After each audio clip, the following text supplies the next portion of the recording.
Hello students, welcome to Swami Vivekananda institute. इस वाले session में हम पढ़ने वाले हैं कम्युनिकेशन के ही बारे में। Verbal and non verbal communication के बारे में हमने डिस्कस किया था। अब हम यहाँ पे बात करते हैं फ्लो ऑफ कम्युनिकेशन। ठीक है, यहाँ पर हम बात करते हैं फ्लो ऑफ कम्युनिकेशन कि यहाँ पर फ्लो कैसे होता है कम्युनिकेशन का। ठीक है, सबसे पहले मैं बात करती हूँ डाउनवर्ड या फिर टॉप डाउन कम्युनिकेशन की। देखो, डाउनवर्ड का मतलब क्या है, ऐसे आ रही है ना कम्युनिकेशन डाउनवर्ड फॉर्म में, तो आप इसको डाउनवर्ड बोलो या फिर टॉप टू बॉटम कम्युनिकेशन बोलो, बात ही एक है। ठीक है, तो अगर मैं फ्लो की बात करूं, कम्युनिकेशन के फ्लो की, तो कम्युनिकेशन कैसे फ्लो करती है, टॉप टू बॉटम या फिर आप इसको डाउनवर्ड कम्युनिकेशन भी बोल सकते हैं। मतलब जो आप मैसेज भेज रहे हैं, जो इंफॉर्मेशन भेज रहे हैं, वो कैसे आ रही है, टॉप टू बॉटम। मैं आपको इसका बहुत ज्यादा इजी एग्जांपल देती हूँ। जैसे आप किसी एक ऑर्गेनाइजेशन में काम कर रहे हैं, तो यहाँ पर मैनेजर से एम्प्लॉय तक जो मैसेज आ रहा है वो क्या है, आपका डाउनवर्ड कम्युनिकेशन है, क्योंकि मैनेजर कहाँ है, टॉप पोजीशन पे है। ठीक है, उसके बाद एम्प्लॉयज कहाँ आते हैं, बॉटम पोजीशन पे आते हैं। तो जो टॉप से बॉटम में इंफॉर्मेशन जा रही है या टॉप से बॉटम में आपका मैसेज डिलीवर हो रहा है, उसको हम क्या बोलेंगे, डाउनवर्ड या फिर टॉप बॉटम कम्युनिकेशन बोल सकते हैं। तो यहां पर मैंने आपको बहुत इजी एग्जांपल दिया है। जब भी आप मैसेज को एक्सचेंज कर रहे हो, मैनेजर से एम्प्लॉय तक मैसेज आ रहा है कि आपके, जैसे मान लो कोई भी मैसेज में क्या होगा, उस मैसेज में कंपनी के mission, goals, objective, policies, procedures, ये सब आ रहे हैं। तो जो कम्युनिकेशन जाएगी वो कैसे जाएगी, फ्रॉम टॉप टू बॉटम, जिसमें हायर अथॉरिटी या हायर पोजीशन वाले जो लोग हैं वो क्या करेंगे, मैसेज को ट्रांसमिट करेंगे to the person who are at the low level. तो यहाँ पे जो कम्युनिकेशन जा रही है डाउनवर्ड फॉर्म में जो जा रही है, that is top down, from the top to bottom. ठीक है, तो कम्युनिकेशन कैसे जा रही है, टॉप टू बॉटम फॉर्म में जा रही है, इसलिए हम इसको डाउनवर्ड कम्युनिकेशन और टॉप डाउन कम्युनिकेशन यहाँ पर बोल सकते हैं।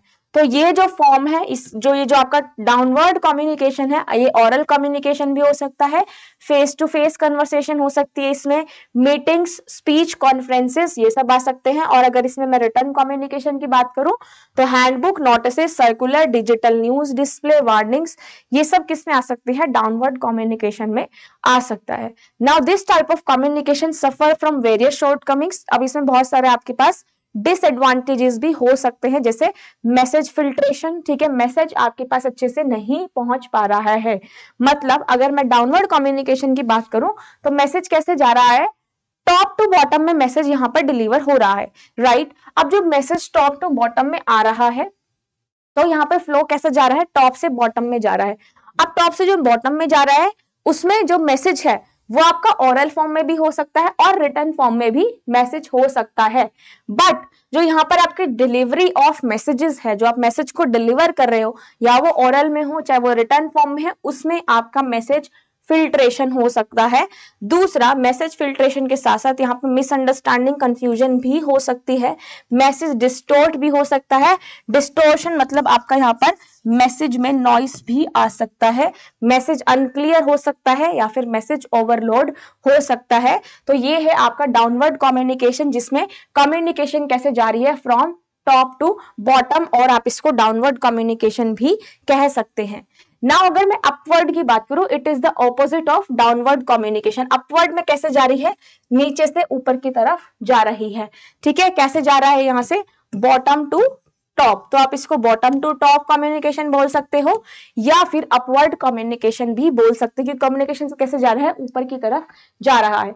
तो बॉटम टू टॉप से जब कम्युनिकेशन जाएगा, तो उसको आप क्या बोलते हो, अपवर्ड या फिर बॉटम अप कम्युनिकेशन बोल सकते हैं। तो यहाँ पर फंक्शन क्या होता है, देखो मैं इसका मैं बहुत अच्छा आपको एग्जांपल देती हूँ। जैसे आप एम्प्लॉयज हैं, ठीक है, आप मैनेजर को किसी भी चीज के लिए फीडबैक दे रहे हैं। ठीक है, फीडबैक दे रहे हैं, तो फीडबैक आप जब दे रहे हो, तो इंफॉर्मेशन कहां से जा रही है, from bottom to the top, क्योंकि आपका मैसेज कैसे जा रहा है, आपका फीडबैक कैसे जा रहा है, बॉटम से टॉप की तरफ जा रहा है। तो इसलिए यहाँ पर ऐसी इस तरीके की कम्युनिकेशन को आप क्या बोलोगे, बॉटम अप कम्युनिकेशन भी इसको बोल सकते हैं, क्योंकि मैसेज जो है वो कैसे जा रहा है, बॉटम से टॉप की तरफ जा रहा है, इसलिए आप इसको अपवर्ड कम्युनिकेशन या बॉटम अप कम्युनिकेशन भी कह सकते हैं।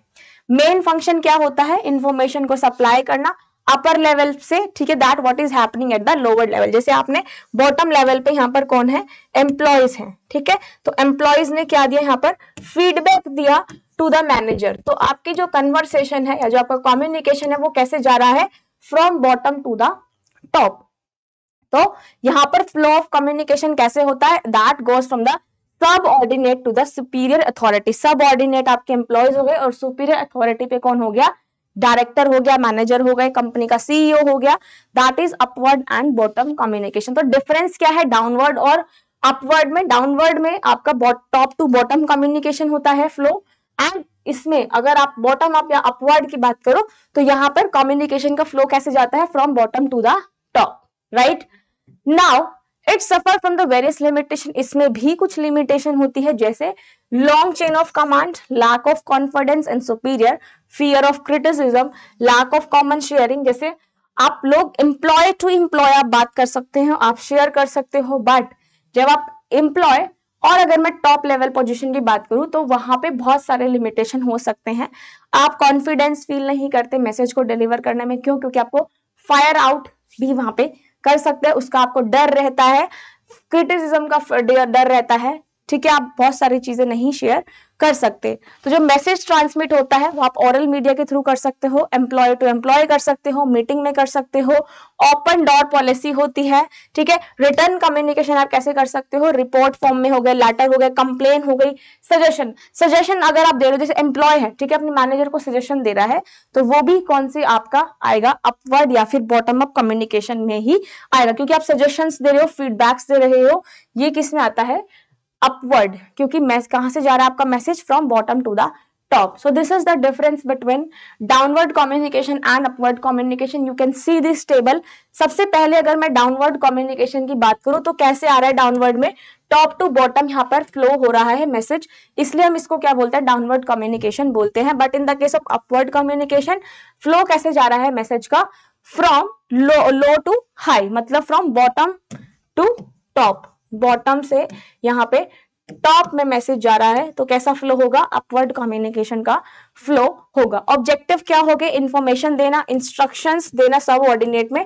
जैसे यहां पर ऐसे मैसेज जा रहा है तो यहां पर क्या होगा, टॉप से बॉटम में आपका मैसेज जा रहा है, मैनेजर जो है एम्प्लॉयज को यहाँ पर ड्यूटी असाइन कर सकता है, ठीक है, इंस्ट्रक्शन दे सकते हैं। तो ये क्या है डाउनवर्ड, और अपवर्ड में क्या है, हम जैसे फीडबैक प्रोवाइड करते हैं, या आपका फीडबैक हो गया, या यहाँ पर आपके पास सजेशंस भी आ सकते हैं, जैसे आप सजेशंस प्रोवाइड करते हो तो यहाँ पे सजेशंस भी आ सकते हैं। हेयर डिस्टोर्शन हो सकता है, मैसेज आपका इजीली डिस्टोर्ट हो सकता है, लेकिन अपवर्ड कम्युनिकेशन में इंफॉर्मेशन काफी बार डेलिबरेटली डिस्टोर्ट हो जाती है, क्योंकि यहाँ पर फियर ऑफ क्रिटिसिज्म, ठीक है, और यहाँ पर आपको बहुत सारे फियर रहते हैं या आप अपनी बात इजीली नहीं रख पाते। एटीट्यूड कैसा होता है, डाउनवर्ड कम्युनिकेशन में बड़ा फॉर्मल और natural attitude is enough, but in the case of upward communication यहाँ पर ज्यादा एटीट्यूड आपका कैसा होना चाहिए, positive attitude is required, because जब आप बात कर रहे हैं, जैसे आप अपनी senior, you are a junior और आप अपने सीनियर्स से किस तरीके से बात कर रहे हैं, तो वहां पर एक पॉजिटिव एटीट्यूड इज रिक्वायर्ड, तो इसलिए ये अपवर्ड कम्युनिकेशन का ही पार्ट है। फीचर की बात करूं तो it is a common form of communication and routine activity, ये आपका रूटीन एक्टिविटी में आता है, जैसे आपके पास बहुत सारे पॉलिसीज आते हैं, ठीक है, आपको ये करना, आपको इंस्ट्रक्शंस दी जाती है, तो डेली टू डेली बेसिस पे होता है, but in the case of upward communication ये रूटीन बेसिस पे नहीं होता है। Now coming to the lateral और हॉरिजॉन्टल, अभी तक हमने टॉप पढ़ा एंड बॉटम अप पढ़ा, तो यहाँ पर बॉटम में क्या था, सॉरी डाउनवर्ड में क्या था, डाउनवर्ड में जो इंफॉर्मेशन जा रही है वो कैसे जा रही है, टॉप टू बॉटम, और यहाँ पे अपवर्ड में कैसे जा रही है, बॉटम टू द टॉप। अब हम बात करते हैं लेटरल और हॉरिजॉन्टल कम्युनिकेशन की। हॉरिजॉन्टल मतलब ऐसे कम्युनिकेशन का फ्लो हो रहा है, ठीक है, लेटरल जा रहा है या फिर हॉरिजॉन्टल जा रहा है। इसमें क्या आएगा, लेटरल या फिर हॉरिजॉन्टल कम्युनिकेशन का मतलब क्या होता है, ऐसे अगर मैं कंपनी की बात करूं, एक ऑर्गेनाइजेशन की बात करूं, तो ऐसे लोग जहां पर जिनका क्या है, लोग सेम पोजीशन पे है, सेम पोजीशन है, बट डिपार्टमेंट डिफरेंट है। देखो यहां पर सब क्या है, जो एम्प्लॉयज मान लो सेम पोजीशन पर है लेकिन उनके डिपार्टमेंट क्या है, अलग है, ठीक है। तो ऐसे तरह की कम्युनिकेशन को हम बोलते हैं लेटरल और हॉरिजॉन्टल कम्युनिकेशन। मतलब communication between two employees of different department working at the same level, और it take place between two और more person who are subordinates working under the same person और those who are working on the same level, जो same position पे काम कर रहे हो लेकिन उनका डिपार्टमेंट क्या है, डिफरेंट डिपार्टमेंट है, ठीक है। जैसे मैं आपको जैसे अगर मैं बात करूं कि यहाँ पर आपकी कंपनी है, ठीक है, एक फूड इंडस्ट्री है, तो वहां पर दो, एक आपका पैकेजिंग डिपार्टमेंट है और एक आपका प्रोसेसिंग डिपार्टमेंट है। जहां पे फूड पैक हो रहा है दैट इज पैकेजिंग डिपार्टमेंट, जहां पर फूड बन रहा है दैट इज मैन्युफैक्चरिंग और प्रोसेसिंग डिपार्टमेंट।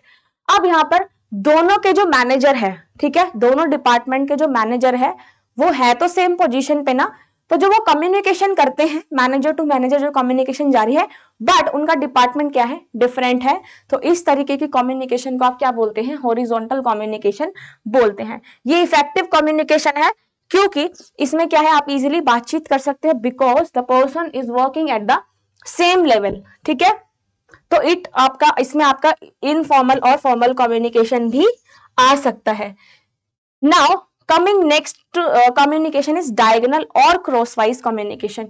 डायगोनल जा रहा है, क्रॉसवाइज जा रहा है, इसका मतलब क्या है, जो आपका हॉरिजॉन्टल था उसका ऑपोजिट क्या हो जाएगा, डायगोनल हो जाएगा। इसमें क्या है, यहां पर आपका डिपार्टमेंट सेम है लेकिन पोजीशन क्या है, लोगों की अलग है। Flow of information among person at different levels who have no direct reporting relationship. The communication between the employees of two different department working at the same level। यहाँ पर क्या है, सेम लेवल है लेकिन यहाँ पर आपके डिपार्टमेंट्स क्या है, अलग है। लेकिन आपका जो हॉरिजॉन्टल कम्युनिकेशन था इसमें क्या था, यहाँ पे डिफरेंट डिपार्टमेंट्स थे और कम्युनिकेशन कैसा था, सेम लेवल पर हो रहा था। इसमें इसका ऑपोजिट हो जाएगा, ठीक है। जैसे मैं आपको एग्जांपल दूं, communication between the training supervisor and marketing manager regarding the training of few employees of marketing department is a diagonal communication. यहाँ पर क्या हो रहा है, जैसे फ्रेशर्स आते हैं उनको ट्रेनिंग प्रोवाइड की जाती है, तो यहाँ पे जो ट्रेनिंग सुपरवाइजर है और किसके बीच में बातचीत हो रही है, मार्केटिंग मैनेजर के बीच में बातचीत हो रही है।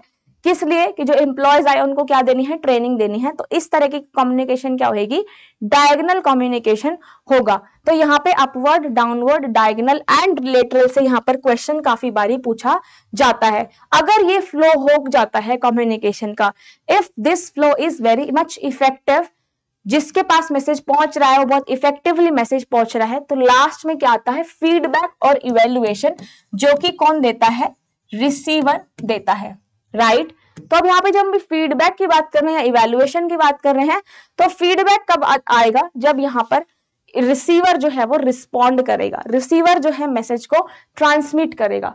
तो अगर अच्छी इफेक्टिव कम्युनिकेशन है तो उसमें अच्छा प्रॉपर फीडबैक आना चाहिए, ठीक है। क्योंकि और अच्छे फीडबैक के लिए क्या होना चाहिए, रिसीवर के पास मैसेज कैसा होना चाहिए, इफेक्टिव फॉर्म में मैसेज आना चाहिए। तो effectiveness of a message play an important role while you are delivering the message to the receiver, ठीक है ना। तो यहाँ पर जब इफेक्टिव कम्युनिकेशन अगर हो रहा है तो आपके पास फीडबैक भी यहाँ पर इफेक्टिव मिलना चाहिए। जैसे अगर मैं क्लासरूम कम्युनिकेशन की बात करूं तो एक टीचर को एक फीडबैक बहुत ज्यादा जरूरी होता है, बिकॉज वहां पर जो स्टूडेंट्स हैं वही बता पाते हैं कि टीचर आपको कैसा पढ़ा रहा है। तो feedback is the important part for the आपका जो टीचर है या फिर जो आपको मैसेज भेज रहा है, ताकि उनको पता चले कि मैसेज जो है रिसीवर को समझ में आया है या फिर मैसेज प्रॉपर डिलीवर नहीं हुआ है या उनको समझ में नहीं आया है। तो फीडबैक की अगर मैं बात करूं, even by flittering eyelid, raising eyebrow, making facial expression, organising a point and asking for the explanation, this is a part of classroom communication, ठीक है। अगर मैं क्लासरूम कम्युनिकेशन की बात करूं तो यहां पर क्या होगा, जो फीडबैक आपको मिल रहा है, काफी बच्चे क्या है, they raise their eyebrow, making some certain making some आपके फेशियल एक्सप्रेशंस, ठीक है, या फिर आस्किंग फॉर एक्सप्लेनेशन। तो ये भी क्या है, सारा फीडबैक का ही पार्ट यहाँ पर होता है। Now feedback provides an opportunity to evaluate what is right और wrong about a particular communication. जब आपको फीडबैक मिल रहा है, suppose as a teacher I am teaching you the communication topic, अगर आप मुझे फीडबैक अच्छा मिल रहा है या फिर मुझे पता चल रहा है कि किस लोगों को कितना समझ में आ रहा है, तो मेरा फीडबैक कैसा रहेगा, पॉजिटिव फीडबैक रहेगा। अगर बच्चों को समझ ही नहीं आ रहा और मुझे फीडबैक कैसा मिल रहा है, नेगेटिव मिल रहा है, तो मुझे पता चलेगा कि जो मैं मैसेज को ट्रांसमिट कर रही हूं वो मेरा कैसा है, नेगेटिव फीडबैक है। तो हमेशा फीडबैक किस पे डिपेंड करता है, रिसीवर पे डिपेंड यहां पर करता है। Now interactive model of communication, जो कि कॉलिन चन का मॉडल थे, मैं आपको बता चुकी हूँ कॉलिन चन का मॉडल जो था that is classroom communication model. ठीक है, नाउ यहां पर अगर हम बात करते हैं इफेक्टिव कम्युनिकेशन की, ठीक है, जब भी हमें मैसेज को इफेक्टिव बनाना हो या फिर इफेक्टिव कम्युनिकेशन करनी हो तो 5 मेजर फैक्टर कौन से होने चाहिए इन द क्लासरूम कम्युनिकेशन। ठीक है, अब हम कॉलिन चन का मॉडल पे आ जाते हैं, क्लासरूम कम्युनिकेशन के मॉडल पे। तो अगर इफेक्टिव मैसेज आपको भेजना है, सपोज करो मैं आपको इफेक्टिव इंफॉर्मेशन दे रही हूं, तो मेरी इफेक्टिव इंफॉर्मेशन किस पे डिपेंड करेगी कि सबसे पहले टीचर कैसा है, कैसा पढ़ा रहा है, स्टूडेंट कैसे, मैसेज क्या डिलीवर हो रहा है, इंस्ट्रक्शनल मेथड्स, मतलब जैसे मैं आपको पीपीटी की फॉर्म में पढ़ा रही हूँ, बुक से पढ़ा रही हूँ, बोर्ड पे पढ़ा रही हूँ, किस तरीके से पढ़ा रही हूँ, that is instructional method, media and learning environment. तो ये सारा डिपेंड करता है आपका क्लासरूम कम्युनिकेशन पे। Whenever we talk about the effective communication, तो इफेक्टिव कम्युनिकेशन कैसे हो रहा है, किन 5 फैक्टर पे डिपेंड करता है, टीचर का कंटेंट क्या है, टीचर पढ़ा क्या रहा है, स्टूडेंट्स किस तरीके से है, मैसेज कैसा डिलीवर हो रहा है, इंस्ट्रक्शनल मेथड्स कैसे दिए गए हैं, लर्निंग एनवायरनमेंट कैसा है। तो ये सब डिपेंड करता है किस पे, इफेक्टिव कम्युनिकेशन पे। नाउ अब यहाँ पर आपके पास 4 तरीके के प्रिंसिपल्स है। प्रिंसिपल फॉर टीचर, टीचर क्या कर सकती है, ठीक है, मैसेज कैसे डिजाइन करना है, इंस्ट्रक्शनल मेथड कौन से यूज करने हैं, एंड लर्निंग एनवायरनमेंट कैसे बनाना है। अब देखो सबसे पहले यहाँ पर क्या है, जब भी प्रिंसिपल क्या है टीचर्स के लिए, एज अ टीचर मैं भी ये सब चीजें फॉलो करती हूँ। अब देखिए अगर अब आप लोग भी सब नेट और जेआरएफ करके सब आपका असिस्टेंट प्रोफेसर बनेंगे, जरूर बनेंगे, तो आपको भी ये सारी चीजें अपनानी है। प्रिंसिपल क्या होता है टीचर की, whenever you teaching in the classroom, सबसे पहले develop a realistic self concept and perception about the surrounding. सबसे पहले आप अपने सेल्फ कॉन्सेप्ट बनाइए, ठीक है, ज्यादा कॉपीराइट मत करिए, अपना खुद का कंटेंट डेवलप करें, सेल्फ कॉन्सेप्ट बनाइए, ठीक है, और अपने सराउंडिंग्स को देखिए। देखो अगर मैं यहाँ पर ये कम्युनिकेशन टॉपिक अगर मैं 2nd क्लास वाले बच्चों को पढ़ा दूं, क्या वो समझ पाएंगे, नहीं। क्या ये टॉपिक अगर मैं 5th क्लास वाले बच्चों को पढ़ा दूं, क्या वो समझ पाएंगे, थोड़ा समझ पाएंगे बट ज्यादा नहीं समझ पाएंगे। वो सिर्फ कम्युनिकेशन, हार्डली कम्युनिकेशन की डेफिनेशन और कम्युनिकेशन की टाइप्स को समझ पाएंगे, ठीक है। क्या मैं इस कम्युनिकेशन टॉपिक अगर एक 12th क्लास वाले बच्चों को पढ़ा दूं, क्या वो समझ पाएंगे, समझ पाएंगे, बट इतना डीप में नहीं समझ पाएंगे जितना आपका यूजीसी नेट वाले बच्चे समझ पाएंगे। तो जब भी आप अपने मैसेज को डिलीवर कर रहे हो, जब भी आप पढ़ा रहे हो, तो किसको देखो, आपकी सराउंडिंग्स क्या है, किस तरीके की ऑडियंस है, that is the audience based, audience focused रहता है जब भी टीचर को पढ़ाना है। या आपको जैसे पब्लिक स्पीकिंग करते हो, एक और एग्जांपल ले सकते हो, जब भी आप स्पीच डिलीवर कर रहे हो तो आप देखते हो ना ऑडियंस क्या है, लिटरेट है, इलिटरेट है, तो वो बेसिकली किस पे डिपेंड करता है कि सराउंडिंग्स यहाँ पर क्या है, ठीक है। स्टूडेंट्स की स्ट्रेंथ क्या है, वीकनेस क्या है, क्या वो रियलिटी को एक्सेप्ट करते हैं, उनका कितना पोटेंशियल है। सेकंड प्रिंसिपल क्या है, सेकंड सिद्धांत आपको क्या याद रखना है, प्रोफिशिएंसी होनी चाहिए। जो भी आप पढ़ा रहे हो, जो आप पढ़ा रहे हो उसकी आपको नॉलेज होनी चाहिए, तभी तो आप मैसेज को डिलीवर कर पा रहे हो ना। उसकी नॉलेज बहुत ज्यादा जरूरी होनी चाहिए, जो आप पढ़ा रहे हैं, जो आप कोर्स डिस्कस कर रहे हैं, जो आप पढ़ा रहे हो। और दूसरा कॉन्फिडेंस बहुत ज्यादा जरूरी है, जब भी आप पढ़ा रहे हो तो कॉन्फिडेंस बहुत ज्यादा जरूरी है। लर्नर्स को समझना बहुत ज्यादा यहाँ पर जरूरी है, क्योंकि लर्नर्स कौन होंगे, यहाँ पे बच्चे होंगे, और अगर आप लर्नर को समझोगे तो ही क्या है आपका पढ़ाना सक्सेसफुल होगा, ठीक है।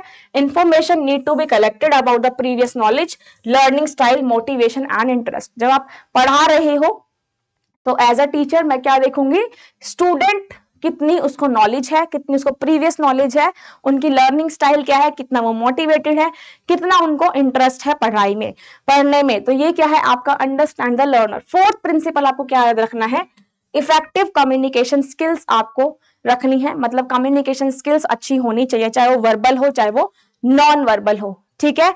आपका बच्चों की स्ट्रेंथ, वीकनेस पता होनी चाहिए, अपनी स्ट्रेंथ वीकनेसेस पता होनी चाहिए while you are communicating with the students. उसके बाद फीडबैक ओपन आना चाहिए कलीग से, ठीक है, जो स्टूडेंट्स हैं ओपन फीडबैक होना चाहिए। फिफ्थ क्या है, knowledge about pedagogy and andragogy. As a teacher को क्या पता होना चाहिए? पेडागोजी का मतलब होता है स्टडी ऑफ बच्चे, चिल्ड्रंस, ठीक है। एंड्रोगोजी मीन्स स्टडी ऑफ एडल्ट्स, ठीक है। तो यहाँ पर किस तरीके से आप मैसेज को डिलीवर कर रहे हो, आपकी टीचिंग का स्टाइल क्या है, कितना आपको आता है, कितनी नॉलेज है, कैसे आप इंस्ट्रक्शन दे रहे हो, कैसे आप एक कंटेंट की प्लानिंग कर रहे हो, कैसे उसको ऑर्गेनाइज कर रहे हो, कैसे डिलीवर कर रहे हो मैसेज को, तो ये सारा डिपेंड करता है। फ्लेक्सिबल अप्रोच आपको अडॉप्ट करनी है, मतलब आपको किसी भी तरीके से, जैसे बहुत ही इफेक्टिव तरीके से, बहुत शॉर्ट, प्रिसाइज और ऐसा लैंग्वेज में पढ़ाना है कि बच्चों को इजीली सारी चीजें समझ में आ जाए, इसलिए फ्लेक्सिबल अप्रोच यूज करनी है, एग्जांपल्स, वीडियोस, ताकि बच्चों को इजीली वहां पर समझ में आ जाए। हार्ड लैंग्वेज, बुकिश लैंग्वेज, ये सब आपको अवॉइड करना है। अनबायस्ड रहना है, किसी के प्रति आपको बायसनेस नहीं शो करनी है, क्योंकि स्टूडेंट्स जो है वो सारे इक्वल है on the basis of sex, caste और क्रीड, तो इसलिए यहाँ ये सारे इफेक्टिव कम्युनिकेशन के पार्ट है फॉर द टीचर। अब मैं बात करूं मैसेज डिजाइन का। जब भी हम मैसेज डिजाइन की बात करते हैं, तो मैसेज डिजाइन जब आप कर रहे हो तो मैसेज कैसा होना चाहिए, ये आपको स्मार्ट वर्ड याद रखना है। मींस आपका मैसेज स्पेसिफिक होना चाहिए, मेजरेबल होना चाहिए, अचीवेबल होना चाहिए, रियल होना चाहिए एंड टाइम फ्रेम्ड यहाँ पर होना चाहिए। तो ये आपको पूरा याद रखना है while you are designing a message. Next आता है आपके पास कैसे आप इंस्ट्रक्शनल मेथड्स और मीडिया को यूज करते हैं। सबसे पहले जब भी आप पढ़ा रहे हैं तो आप कौन सा मीडिया यूज कर रहे हैं, ठीक है। फेस टू फेस पढ़ा रहे हैं, लाइव इंटरेक्शन कर रहे हैं, लाइव क्लासेस ले रहे हैं, तो वो डिपेंड करता है कि आप कौन से मेथड्स यूज कर रहे हो, मीडिया क्या यूज कर रहे हो, ठीक है। तो यहाँ पर काफी बार आपने देखा होगा कि हम लाइव क्लासेस लेते हैं, ठीक है, लाइव पढ़ाते हैं, तो वो मीडिया ही आता है कि आप किस तरह के मेथड्स पढ़ा रहे हो। मेथड्स में क्या है, जैसे काफी बार आप PYQs हम कराते हैं, काफी बार हम पोल लगा देते हैं, तो students have to answer the questions, तो ये सारे मेथड्स हो गए। और हम किसके थ्रू पढ़ा रहे हैं, कौन से चैनल के थ्रू पढ़ा रहे हैं, वो क्या है, आपका मीडिया है। मीडिया आपका अच्छा होना चाहिए, ठीक है, आपकी क्वालिटी अच्छी होनी चाहिए मीडिया की, ताकि विजिबिलिटी इंक्रीज हो जाए, ठीक है। टीचिंग लर्निंग जो इन्वायरमेंट है वो यहाँ पर अच्छा होना चाहिए। For example, if a video film is being used at the lesson to reinforce what has been taught in the class, then it should either be followed by the discussion or same quick assessment of the student understanding। जो भी आप topic पढ़ा रहे हैं उससे student का feedback लेना बहुत जरूरी है, ताकि आपको पता चले कि बच्चे कितना आपकी इंफॉर्मेशन को ग्रैब कर पाए हैं। अब यहाँ पर जब लर्निंग इन्वायरमेंट की बात करते हैं, तो लर्निंग इन्वायरमेंट कैसा होना चाहिए, ज्यादा क्लास ओवर क्राउड नहीं होनी चाहिए, क्योंकि यहाँ पे ज्यादा क्लास ओवर क्राउड हो गई तो यहाँ पर अटेंशन देना टीचर के लिए थोड़ा डिफिकल्ट हो जाता है। प्रॉपर सीटिंग और अरेंजमेंट होना चाहिए। रेपोर्ट मीन्स आपकी अच्छी बॉन्डिंग होनी चाहिए स्टूडेंट के साथ, आपको किसी के साथ भी बायसनेस नहीं रखनी है। नाउ कॉर्पोरेशन, स्टूडेंट्स में कॉर्पोरेशन होना चाहिए, एक हेल्दी कॉम्पिटिशन होना चाहिए, फीडबैक जरूर आना चाहिए, टीचर से भी फीडबैक मिलना चाहिए स्टूडेंट का, और स्टूडेंट से भी टीचर का फीडबैक मिलना चाहिए। एक्सपेरिमेंट्स होने चाहिए, नए आइडियाज आप अडॉप्ट कर सकते हो, नई टेक्निक्स, जैसे स्टूडेंट्स से भी हमें बहुत कुछ सीखने को मिलता है, तो जो स्टूडेंट्स आपको टेक्निक्स दे रहे हैं, न्यू आइडियाज दे रहे हैं, वो सारा भी यहाँ पर बहुत ज्यादा जरूरी है। तो हमेशा एक्सपेरिमेंटेशन होता रहना चाहिए। रीइंफोर्समेंट मतलब जब भी आप किसी को पढ़ा रहे हो तो स्टूडेंट्स को हमेशा रिवार्ड्स देने चाहिए, ठीक है। रिवार्ड्स हो गए, उनको अप्रिसिएशन देना चाहिए कि अगर वो अच्छा कर रहे हैं तो आप उनको अप्रिशिएट करो, रिवार्ड दो। नेक्स्ट यहाँ पे नॉन थ्रेटनिंग एनवायरनमेंट, किसी को भी पनिशमेंट नहीं देनी चाहिए। अगर पनिशमेंट देनी है तो it must be the positive punishment का मतलब क्या होता है, जैसे कोई बच्चा आप क्लास में पढ़ा रहे हो but he is using his mobile phone, तो आप उसका मोबाइल फोन छीन लीजिए, that is a positive punishment, ठीक है। आप किसी को डरा धमका नहीं सकते हो। तो हमेशा जब भी आप पढ़ा रहे हो तो नॉन थ्रेटनिंग एनवायरनमेंट होना चाहिए, किसी को डराना धमकाना, ठीक है, फिर मार पीटना, ये सब आपको नहीं करना चाहिए। So these all are the principle for the teacher, for the message design and for the environment and media. तो होप आपको ये flow of communication and effectiveness of communication in the classroom आपको अच्छे से समझ में आ गया होगा। तो फटाफट से वीडियो को लाइक एंड शेयर जरूर करिए और इसी तरीके से आप अपनी पढ़ाई कंटिन्यू रखिए। Thank you so much, bye and take care everyone.